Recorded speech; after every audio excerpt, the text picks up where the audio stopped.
ഇന്നലെ രാത്രി 12 മണിയോടെയാണ് നടൻ പ്രേം നസീറിന്റെ മകൻ ഷാനവാസ് മരണത്തിനു കീഴടങ്ങിയത്. വഴുതക്കാട് ആകാശവാണിക്ക് സമീപത്തുള്ള ഫ്ളാറ്റിലായിരുന്നു അദ്ദേഹം താമസിച്ചിരുന്നത്.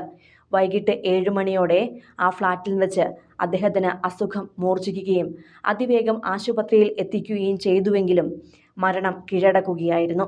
വൃക്കകളെയും ഹൃദയത്തെയും ബാധിച്ച അസുഖങ്ങളാണ് അദ്ദേഹത്തിന്റെ മരണകാരണമായത്.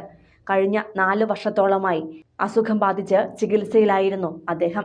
അതുകൊണ്ട് തന്നെ സിനിമാ രംഗത്തും സീരിയലുകളിലും ഒന്നും തന്നെ അദ്ദേഹം അഭിനയിച്ചിരുന്നില്ല. വിശ്രമ ജീവിതത്തിലേക്ക് കടന്നുവെന്ന് എല്ലാവരും നനച്ചിരുന്ന അദ്ദേഹത്തെ കാണുവാൻ ദിവസങ്ങൾക്ക് മുമ്പ് നടനും MLAയുമായ മുകേഷ് എത്തിയിരുന്നു.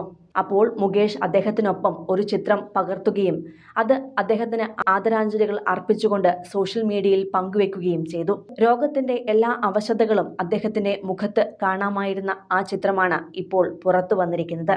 വൃക്കയെയും ഹൃദയത്തെയും ബാധിച്ച അസുഖം അദ്ദേഹത്തെ പൂർണ്ണമായും കിടക്കയിലാക്കിയിരുന്നു. നര പടർന്ന മുഖത്ത് ആരാധകർക്ക് തിരിച്ചറിയാൻ സാധിച്ചിരുന്നത് അദ്ദേഹത്തിന്റെ ഒരു ചിരി മാത്രമാണ് ഉള്ളത്.